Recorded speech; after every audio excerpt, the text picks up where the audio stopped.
Hello, this is Deborah Johnson today with the podcast Women at Halftime podcast, which we are now rebranding as Power of After Show, and we are all about helping you maximize your skills, your resources, and your experience at this time of life, which is really the best time of life. And today, we have such a great show for you because what do circus performance and education have in common? Well, it's entertainment in many ways, but more than you might think. Dr. Jen Mott, also known as the entertaining educator, has spent years blending her weekend life as a circus performer with her daily work as an educator, finding remarkable parallels between the two. I can't wait to talk more about that today, from her first juggling and speaking presentation in 2018 to earning her doctorate on teacher perseverance. Dr. Jen has built a unique platform that merges entertainment with meaningful, actionable insights. So we talk today about life lessons, about inspiration and authentic living, with an occasional tale about juggling and balloon storytelling. And there are good lessons to share and take away about bringing our whole selves to the table and why adding joy to our workplace, well, it makes all the difference.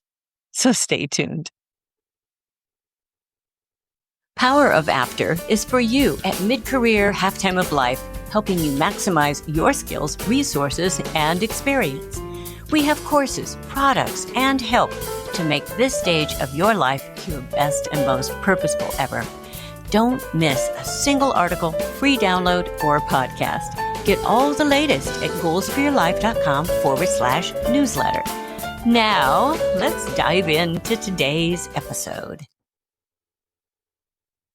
Well, I'm so excited to have you today with us, Dr. Jen. I've known you as Jen, but just really fun because you're an entertainer, and I mean that's background I've been with my whole life, pretty much as an entrepreneur, and it's kind of all connected, isn't it? It's just really, really fun. So, well, it's so fun because you were doing a speaking engagement out my way. And so we were able to meet for lunch, and that was fun. And I got to just hear a little bit more about you. And I'd like you to share with our audience a little bit of your background, a little bit more about you, and just briefly, and then we'll kind of get into some of the meat of other things we're going to talk about. Sure. Yes. And thanks for having me on this. And of course, making it out to see me in person when I was able to come out your way. But I'm born and raised in Cincinnati, and family of educators, and was very excited to go into a field of education as a teacher at the time, and in my four-year college degree program while I was getting to be a teacher, and excited to fulfill that dream. Ended up finding a really unique college job with a company called Cincinnati Circus Company. And I became a professional juggler and loved that so much. And I learned skills like juggling, balloon animals, stilt walking, and fire performing, and just had a blast, as you can imagine, working with a circus and a local entertainment company here in town. We traveled all over, and that was all while I was getting my college degree. And so I graduated, had a really cool college job story to share, and became a teacher just like I had planned. And then just ended up, I assumed I would quit the circus and that it would just kind of be part of my college story. But thankfully had people in my life that encouraged me early on to keep the things that brought me joy. And I loved it. I didn't want to quit. I just thought now's the time to get my real job.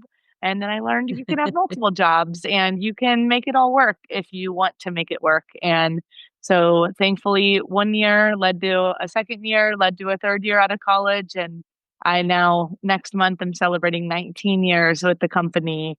And it has seen me evolve throughout my entire career, which I'm sure we'll talk about throughout this time. But that's kind of the entertainment piece, then turned into the education piece, and how it's all come together is what I'm here to share.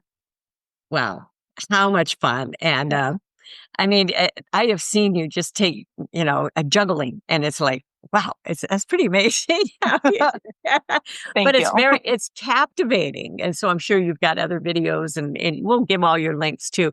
There's an Sure. article that comes with this as well, so make sure those that are listening or watching on YouTube that you click in, and to get those links. So,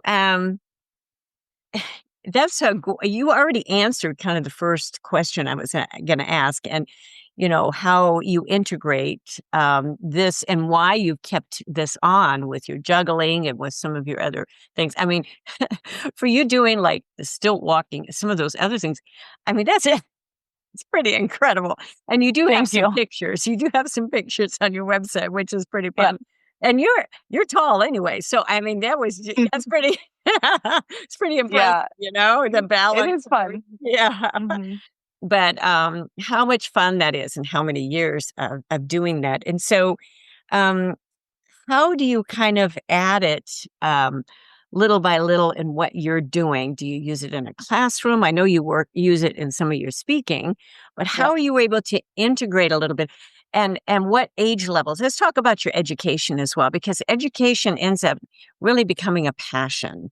And that's important. It's important to have teachers that have a passion for it too, for the students and for them, moving ahead. So, how are you integrating some of that into what you're doing?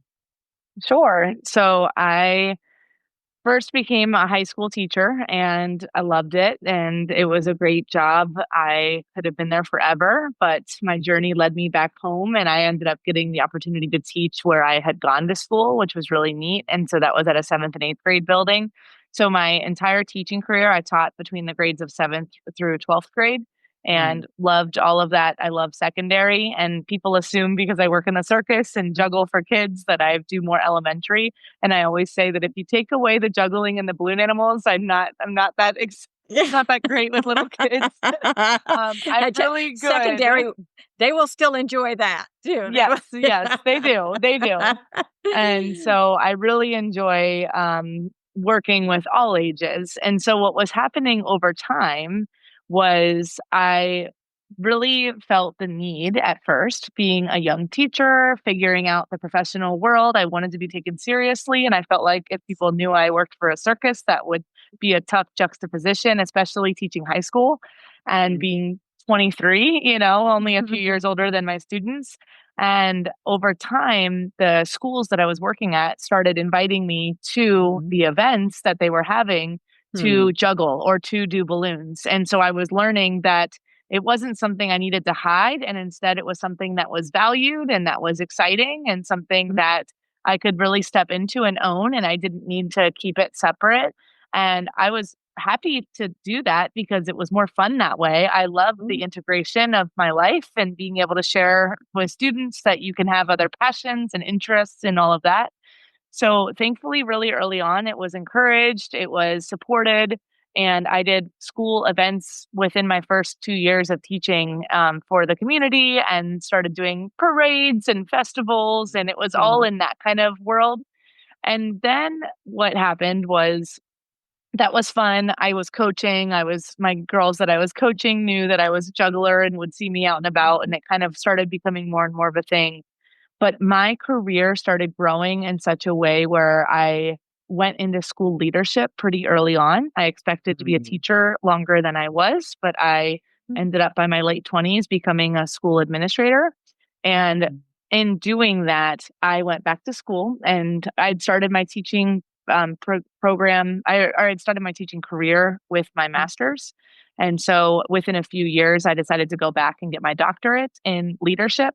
Mhm. And there I was still juggling in the circus and paying my way through my doctoral program with circus money, which was just funny.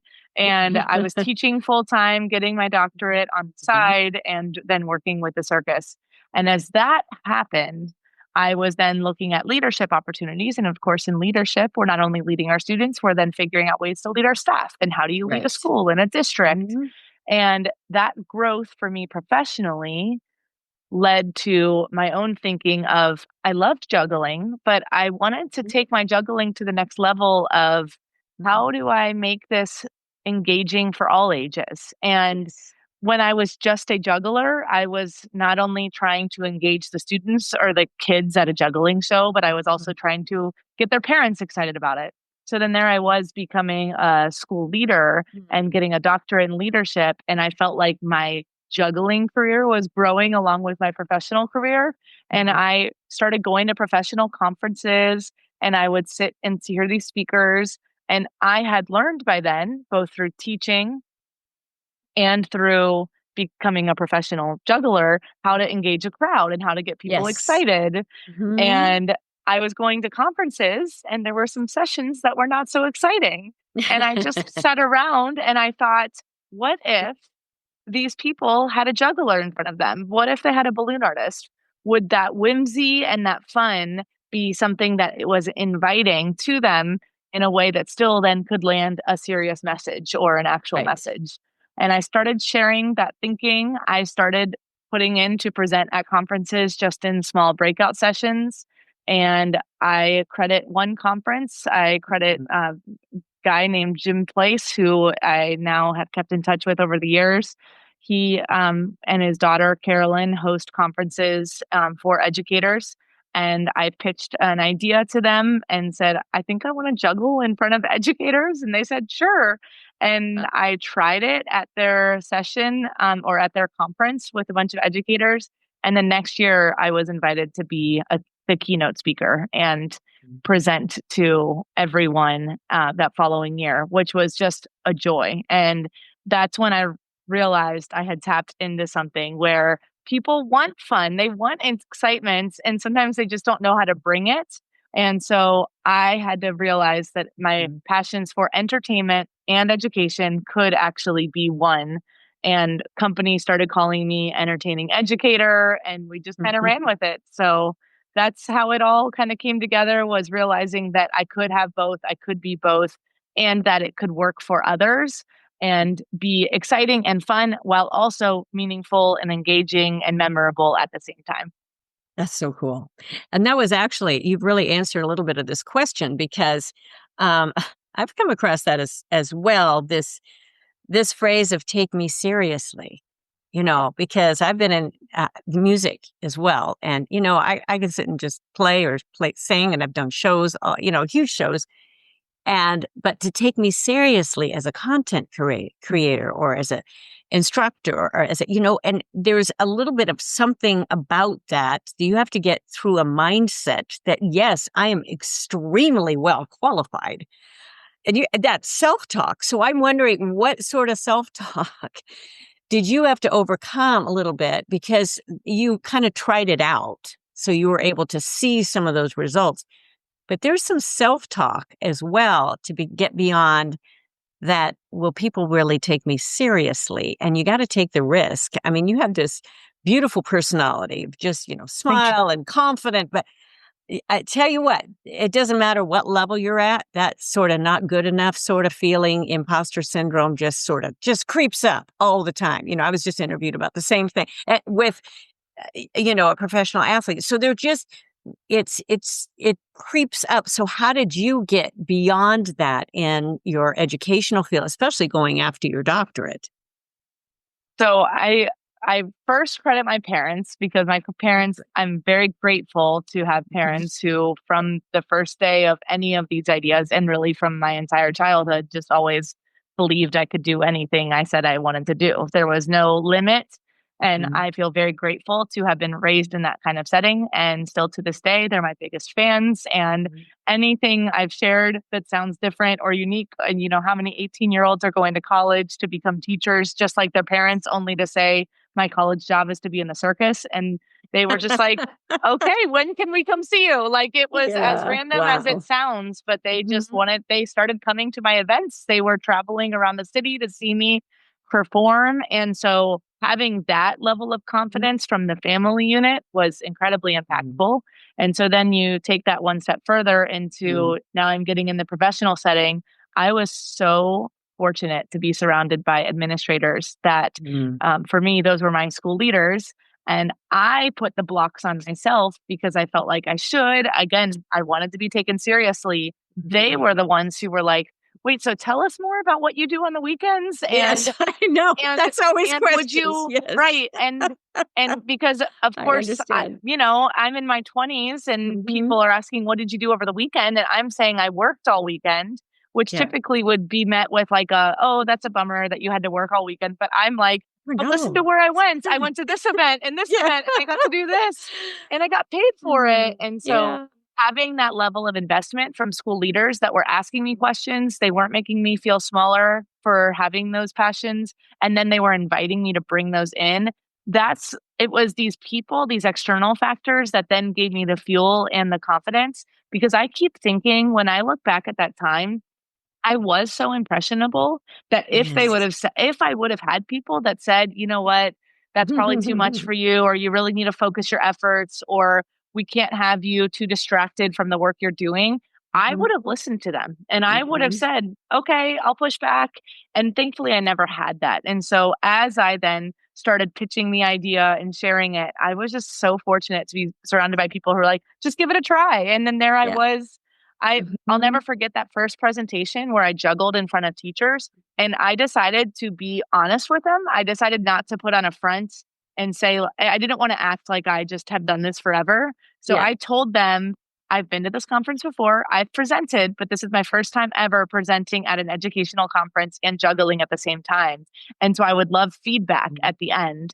And I just decided to be transparent and honest. And then that was met also with a lot of kindness and encouragement of like, that worked. And I was like, Mhm. okay, I'm on to something. Thank you. So asking for that feedback, asking Mhm. for that permission gave me then the confidence to feel included and to feel, and then for the following year to be immediately invited back. And then you're going to be speaking in front of the whole conference and not just a Yes. breakout session. That's where I was like, okay, there's something here that I can craft Right. and kind of Right. maneuver in such a way that serves the audience, Mhm. serves the educators, makes it fun, and is something that they can actually remember instead of just like, that was a fun conference or something. Yeah. Yeah. That's so cool. I mean, for you to be able to ask for feedback, um, with teachers, because, a lot of them know it all. So so I shouldn't really say that, but, there's a lot of very, competent people. They've been in the educational fields. They are very competent for many, many, many years, and you don't want, the entertainment to take it away from your message. So, apparently, you had been tied it together enough that it became this seamless process that they could just see, wow, this will work. And especially with kids right now with attention spans, for you to have that skill, and especially at secondary. I taught secondary for Yep. for a while. You know. Uh-huh. I know, and I did not last long. And your your book that you have on how to survive and the perseverance is probably what I needed to read. But no, I just knew that I didn't want to be in the classroom. I just knew that. I knew Yep. I like to teach, but in different formats. I was gonna say this is your classroom. You This are is in the my classroom. classroom. I have Just looks online different. training. It's totally different, but it is formatted. I tell you what, I've got the educator heart and I Yep. know how to teach. I've been teaching for so many years, but it's in different forms, even a college classroom, because I've taught every single level up to graduate school. But staying Great. in that classroom was just not, there's people definitely cut out for that, but I just wasn't. So, but I understand how important it is to have the principles that people can really apply and get results. That's important. It's not just for standing up and doing. So you put the principles in, and so that's really fun that you had that positive. I mean, that's a risk, isn't it? Yes. Putting that in front of educators, it really is a risk, especially very smart and those that have enough track record and degrees. I mean, they can be Yeah. extremely, extremely critical. So good for you to, say Thank that you. with a smile. I probably wasn't as gracious when somebody told me that I had to quit. And I said, well, I'm not quitting. You can fire me. They didn't. So, but it was, you were much more gracious than I was. I was a lot younger. I'd probably be a little more gracious today, but I was a Yeah. lot younger.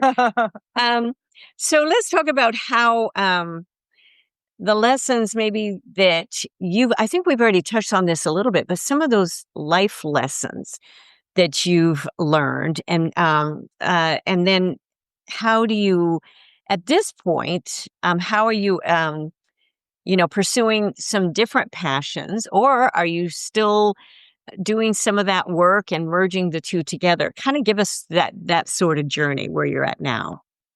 Sure. So my first life lesson I love to share, I have an entire list that's one of the books in my head is life lessons from the circus.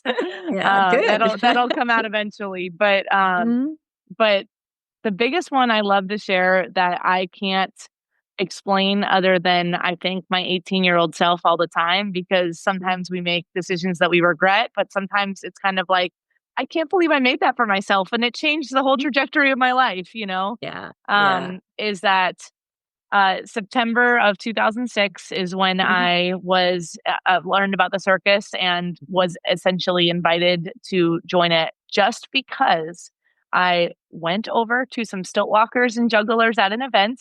I did not know them. I had no connection to them. That was just my 18-year-old self liking people and wanting to ask questions.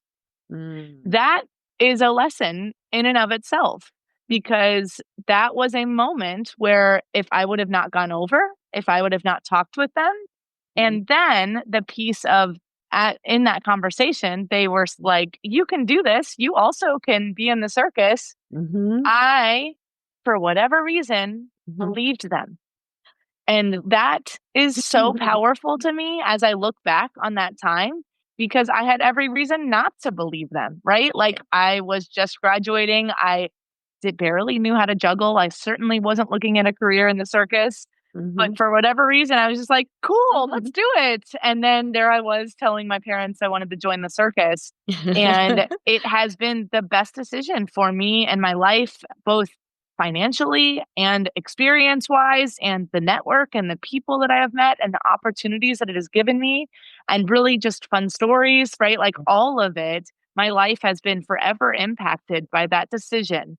And so the lesson there is, how many people have I told about joining the circus in 19 years?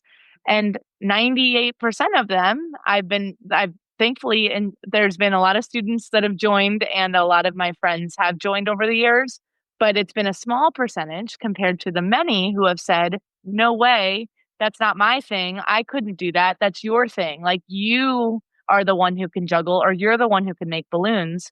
But I'm always the one challenging that, thinking, why am I the one? It's because I simply said yes and I took the time to Yes. practice and to learn, right? And so, what are those things? It doesn't have to be the circus, but what are those Mhm. things that we put our own mental blocks on, and we say, I can't do that. That's their thing. But why Mhm. is it their thing? They just took the time. Yes. We are in a world that we can learn anything we want anytime we want. And so, why is that their thing? If that Mm, is supposed to be also yours, or if that's something that actually intrigues you, or if you see something in someone and they're doing something that is impactful or interesting to you, mhm. don't put that block on yourself. Just wonder, change the question to be like, what if me? What if I do that as well? And that is just from that moment of serendipity, if you will, of stumbling upon this crew at a festival in Cincinnati, Ohio. So that's the life lesson that I think I take with me. And that's the one I've started sharing more. I share it with pictures and more details of the journey and all of that when I do my speaking, but then I invite people to think about what is that for them. And it's never too late. It's easy to be like, oh, I should have kept doing that one thing, but why Yes. not pick it back up, right? Like all of Yes. those pieces, Right. it doesn't matter. There's no Mhm. timeline other than your own. And I Mhm. think that that's incredibly powerful to remember. Yes. Now, the part that has kind of merged into all of this is really expanding the opportunity that I have in leadership to grow into encouraging educators with the Mhm. platform that I've been given through speaking and through sharing the work that I do with educators, but also businesses and nonprofits. And it's really just kind of been a universal message of trying something new, following your passion, all of those pieces.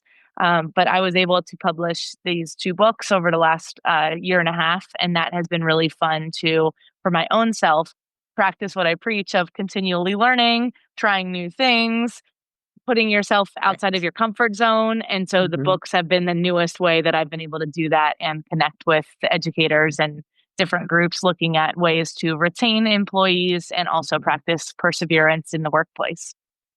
What a great answer. And usually, if you go after a doctorate, in fact, I've been, my husband at one point, actually, several points, he says, "Why don't you just get your doctorate?" And I said, I really don't want to go into, stay in education, formal education, and I'd rather write books. I'd rather do research that way instead of, putting out the white papers and, because usually it's a research and administration. That's where you get, with your doctorate. But what's really interesting, what you are doing, you are both writing books, which I think is a new path.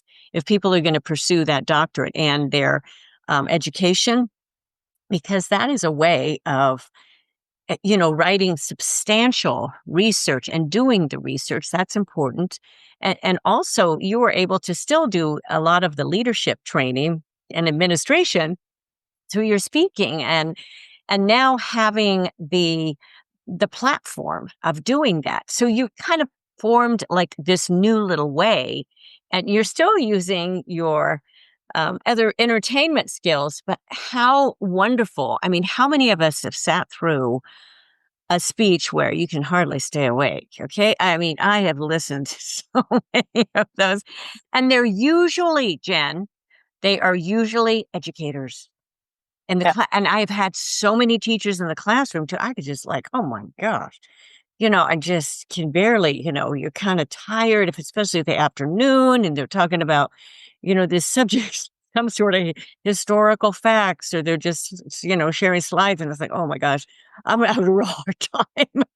So, but adding some of that personality and life to make it come alive, because we know if you can relate it to something, some sort of illustration, all of a sudden that concept just comes alive, and it's exciting to be able to start applying that. So how fun for you that you are finding, and you come from a family of educators too. And that's what I know, because I got to meet your father. I got to meet, that's some right. of your family, and they're, in education, how great that is, because that's important to have that sort of support that way. But they also supported your other ventures, and apparently you were a good student, so you didn't, you didn't fail out completely. So that's important. So, and you've already kind of talked about that, because I was going to talk about the family, and I hope people are really listening to this, especially if you are raising children, or even that you have adult children. We have adult children right now. We have 3 sons and adult children. And encouraging them, I tell you, there were some times I'm wondering, what are you ever going to do with your life? But every one of them is so different. They are just wired different. And I didn't always understand. There was one son I just didn't understand. I just was, and it was, I needed to take a step back and do that. But you've had that support from parents. And I think that's important for a parent to know that, you need to be on their team and not discount them, even when they're making, some decisions. You're going, well, I probably wouldn't have done it that way, Yep. But, to understand them a little bit more. And I look at, with hindsight vision now, I can see, it's just, I got way too stressed out as a parent, because you're wanting them to make it, and you want, to not get with the wrong friends, and you just, all sorts of things that happen as you are parenting. And, so, it's just a busy time. It's one of the busiest times of your life, raising those. And so good for you, good for your parents that they were, supportive of that. And also that your dad and your family was out there to see you in my neck of the woods to do this amazing. And my mom, you did. I had two big ones this summer, and my dad came to one and my mom came to one. So they're cool. They're both they are still my biggest fan, and trying to be in the back of all the rooms, which I love being able to look out and see them. And I'm incredibly grateful. Yeah, I mean, and the one in our area, you were in an arena. I mean, you were in a huge place. I know. I couldn't believe it. For them. What a thrill for them to do that. I mean, it is. I mean, that's just that's a high. When you walk out on a stage on that, with those arenas, it's like, oh my gosh, I can't believe I'm here. You're It's right. really, And you I know know, it. I know Yeah. that feeling definitely. And when So, they told me that number, the mhm. largest audience I had was a little over 1,000. And then when Yeah, they told me that it would be about 8,000 people, I was just like, I it's can't even real. imagine what that looks like. I But know. I just Hmm. practiced as I normally Yeah, would and stepped on that stage like yeah. I had been there It's the before. same And show. Yeah, yeah. exactly. It's the Yep. same Yep. show. Yeah, So, yeah, yeah. That's mhm. it. That's the mindset. That's an important it's performance mindset. I Yes. call it relaxed confidence. Yeah. Okay, Yeah. but you have to be prepared, and that Right. that applies to everything. Oh, that's a whole nother session. Correct. We don't need to. That's really really important. Really really Yeah. important. So okay, so let's talk about now. Okay, because you are still growing, you are still learning. Although you've gotten now these, your degrees and you've got these books and you're thinking about another book, which is exciting. Always think about what's ahead. So that's what I want to know. What motivates you? What inspires you? What's next for Dr. Jen Mott? Well, I think what was fun was, you were talking about like considering your doctorate, but then doing that Yes. through book writing. Yes. I think that for me that path was similar in the sense that I always knew I wanted to write a book, but I Yes. also always knew I wanted to get my doctorate. And so Yes. I did that first and I did the research in a topic that was interesting to Mhm. me. And when I published that research, I was proud and excited, but I felt like it was just sitting in this online database that Mhm. wouldn't ever really be read. And of course, Yes. I was able to graduate. I had my doctorate, go me, and that was very Mhm. fun and exciting. Mhm. However, I felt like, but the research mattered. Like what I Yes. researched and the people there were over 40 people that were part of my study for that. Mhm. And I just wanted their stories to be shared. And Yeah. so being able to go through taking that one word at a time to make it into more narrative storytelling book Mhm. was very exciting to me. And then to be able to take it one step further and turn it also into a picture book and make it more Yes. palatable to all ages, that Mhm. was a really fun process. And so thinking through ways to make things accessible and Right. something that anyone would want to read and that it's a quick read, it's not like dense or doesn't that Mhm. they can read the research study all they want on the online database. Yes. That was a really just transformative process. And so the next step is that right now I am currently writing the third book, which is really fun because it's a collaborative effort with students in the Nice. school district that I serve. And because I wanted to do another book, I left energized from the process. I thought it was amazing, but I wanted to do it with others because I wanted to show other people how easy it actually is. And I say easy in quotes because you know that it is Yes. not You actually make it easy. look easy. It You is make time it consuming Yes. and there is a skill and a nuance to it all. However, Mhm. it's incredibly accessible nowadays. And being able to just invite people into that space and not just say, my favorite quote as I was figuring out the author world and asking a lot of people about their journeys was the difference between someone who's an author and not an author is that an author has written a book.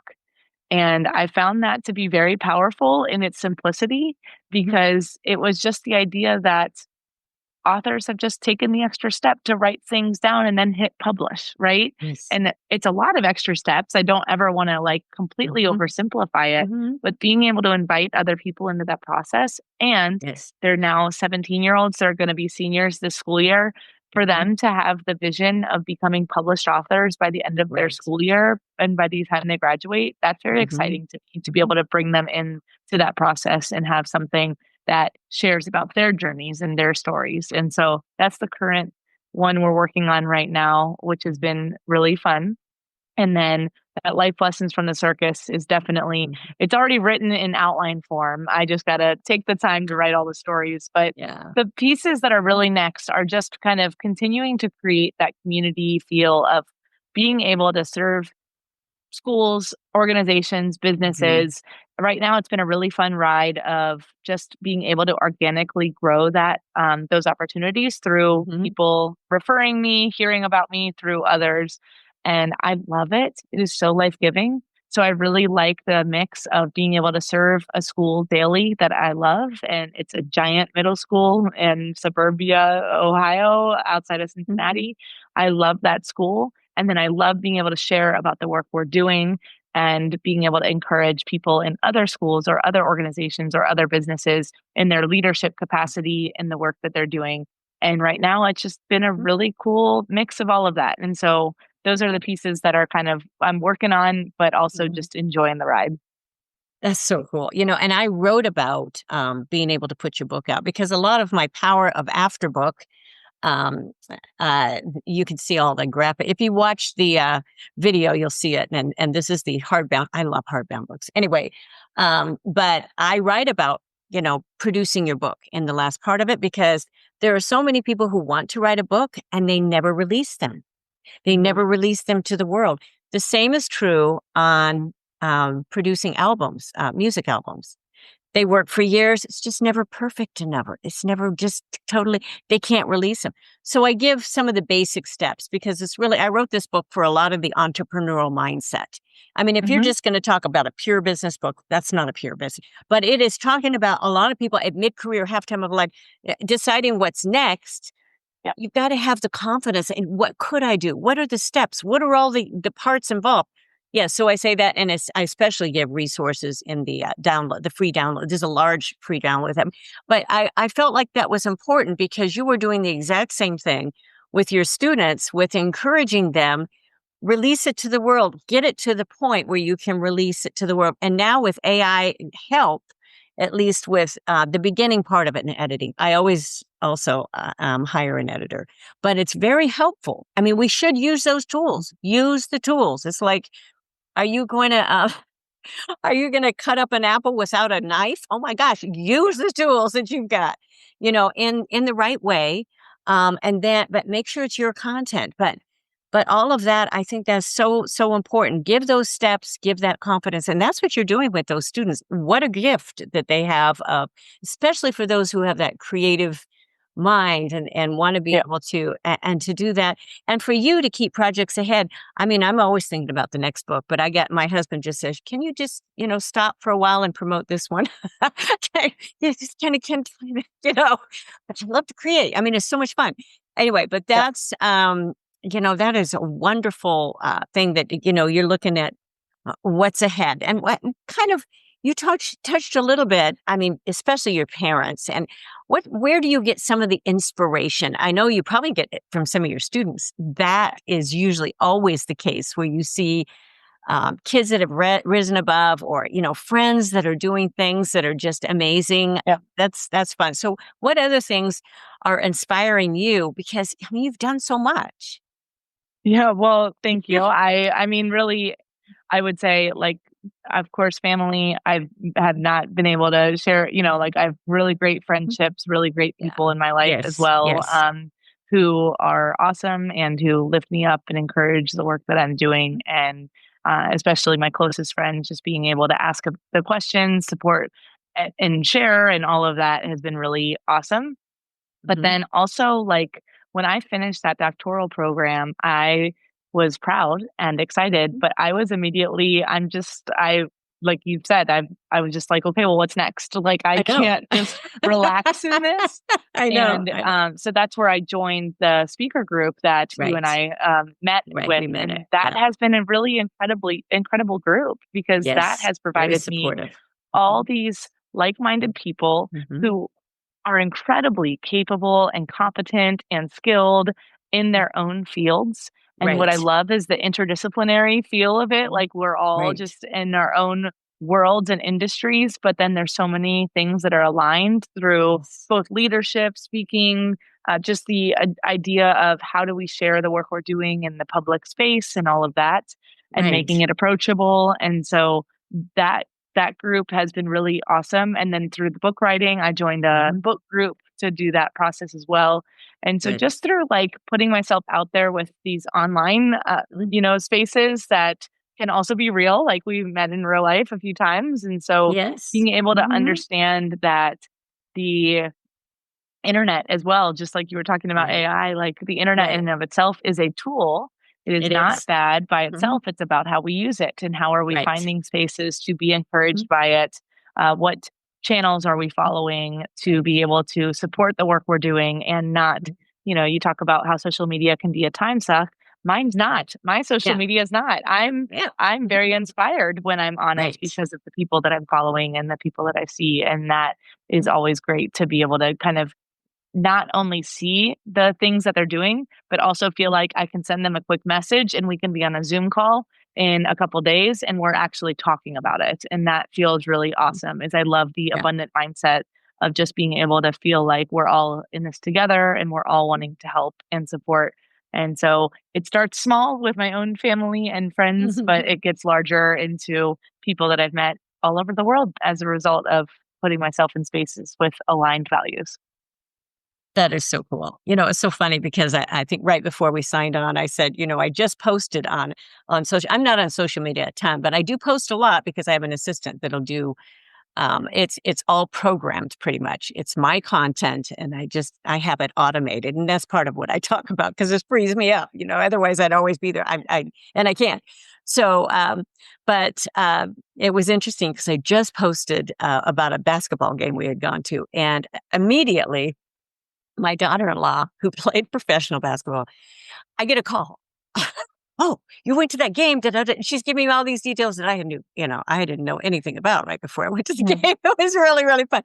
But it's such a way to connect. People identify Mhm. that I was at this and all of the drama behind the scenes. I thought, I wish I knew more about the drama before I went to the game. I'd really been It's watching, okay. all of these, the players and how they're interacting. It was really pretty funny though. She's giving me all this everything, information. It's so fun. But you'll be doing the same thing for Circus. If I show up to a baseball game with my husband, it is play by play because he was a pitcher. I mean, he's a professional pitcher. He knows before that ball even leaves Uh, he knows he'll call the pitch, he'll call everything.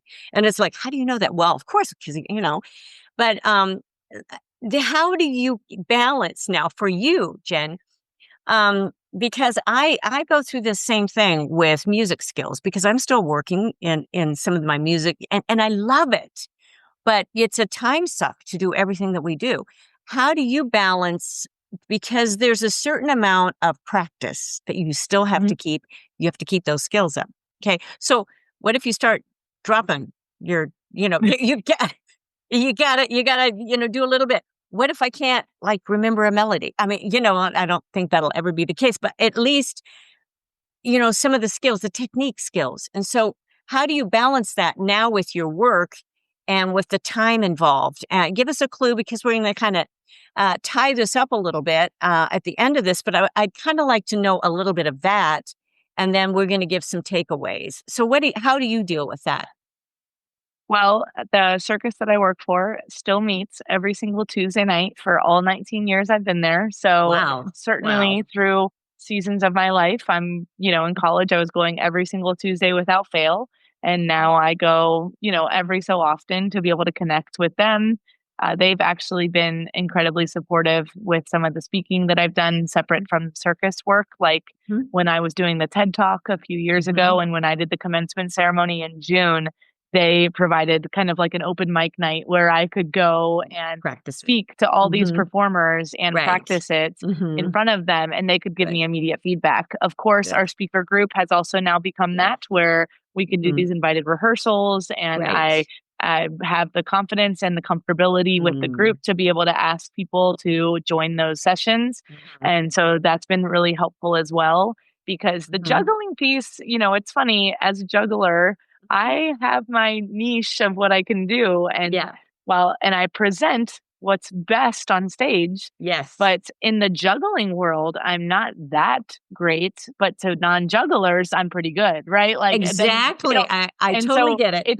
it's really funny in that way of, like, Totally get it. to Mhm. non-jugglers, they see me and they're like, "Wow, that's incredible." Yeah. If I Mhm. performed to jugglers, they'd be like, "Of course you can do that. That's something we Yeah. can all do," It's right? very And so basic. Yeah, it's very basic. exactly. And so during Yeah. COVID, when we had a little bit more extra time, I was practicing Mhm. new tricks for the first Right. time, but they're ones that are just for me. I haven't performed them because you know how it is. It's either Got to perform keep them ready up. or it's just something Yes. that you're Right. and so it's a fun mix of there's always more to learn. There's always room to Mhm. grow, but I have Right. my kind of set Your talk niche. that I Yeah. give and yes, and the tricks that Yeah. come along with it. Cool. And so those are the ways that I practice and are Yeah. encouraged by just the Mhm. opportunities. And I'm able to really do it in front of an actual audience a few times a month, which is perfect for also having a full-time job. And so doing Right. this as a supplemental, so Yes. I'm just grateful that it kind of all come together in that way. But the bigger ones, I definitely still practice with like an Yes. audience or even with friends. Yeah. I'll ask them for, 15 minutes of their time and practice out Right. loud because it's so helpful to just be able to speak it out Totally. loud and say it with the movements and everything. Sure is. I tell you, doing the reps and the rehearsal, it's really, really important. Yeah. Well, so as we tie this up, what a fun interview this has been. First of all, I just love talking about, the entertaining aspect. But give us like maybe one takeaway. If people were going to take away one thing, and then I like you to share if people are just listening that they could go to your website or your information and to give that and just realize there is an article and in the show notes. If you click in on the podcast show notes, all of your information will be there. So, no worries if you don't catch something. So, but give us a takeaway and then how people can contact you. I think the easiest takeaway is I'm just such a yes person. Just say yes. Mhm. I always say just say yes and figure out the rest later. There's so many questions that you'll always have, but just being able to try something and recognizing that it is never too late. It Mm. has been so fun to be able to be on the road with people Mhm. that are trying juggling or balloon animals for the first time.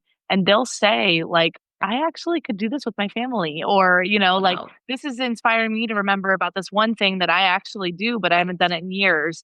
And so Right. just that, like, just say yes. Like, don't Yes. overcomplicate things. It really is possible. Whatever that thing is, thinking about the reasons of your no and just Hmm. being able to wipe those out and Yes. figure out the rest Mhm. later and it will come. One of the things I love about our circus company is we're Mhm. our our owner, Mhm. he'll just when people call and say, "Do you guys do this?" and the answer is actually no, because we don't. We've Uh-huh. never done it. Yeah. He is always just like, "Yes, we do that." And Then and figure then it out. he Yeah. sends out an email and he asks Wow. people who would be open to this, and Wow. within a few weeks, we're at that event doing that thing, You are. and Oh, that that's is how great. he's generated so much business is he's Right. just like, Right. "Yes, absolutely, that's something we do," but then Yeah. all of a sudden, someone is, like, stepping up and saying, "Yeah, I'll try that," and then, Yeah. "Well, It's let's great. figure it out, let's buy the costume, let's buy the Yeah. gear," and that's been really fun to learn Yeah. that lesson through them, so just say yes and Sure. figure it out later. And then as far as finding me, Mhm. website. I'm pretty public on social media, mostly with Instagram, Facebook, Mhm. and LinkedIn. With my name, that'll just be on here, Jen Mott. And then on my website is my name, jenmott.com, but there's the DR in front. So that's it's just helpful for searching the Mhm. right website. So it's Right. drjenmott.com. And there's a contact page, there's pictures. I have a YouTube channel as well with lots of juggling videos and travel videos because I also enjoy Awesome. travel. So, It's yeah, great. That's so great. Well, hopefully absolutely. people Yeah. will click in and um, this has been just a fun time. Thank you so much. And thank you everyone for hanging with us all the way through. Again, now the Power of After show, soon to be that everywhere. But you can still get there with womenatalftime.com. It's the same, it's the same message, just a little bit different branding. And, we've got books, we've got courses, we've got, make sure you get our newsletter as well, goalsforyourlife.com/newsletter. And I do a select number of live events as well. A lot of stuff online. I help people move ahead. And Jen, you have helped people move ahead today. So thank Thank you. you for your messaging. I think it was really important, especially for creatives. Talked a lot. People want to be creative as well at this point in their life. They've waited all their life to be creative. So your message was a wonderful one. So thank you again, everyone, for joining with us and hanging with us this entire time. And I will look forward to being with you again next time. So bye-bye. Thank you. Yeah, thank you. Thanks so much for spending time with me today. I love bringing you insights to help you maximize your skills, resources, and experience at mid-career and beyond so that you can make your next chapter your most impactful and purposeful yet. I'm Deborah Johnson, and I can't wait to be with you again next time on the Power of After show.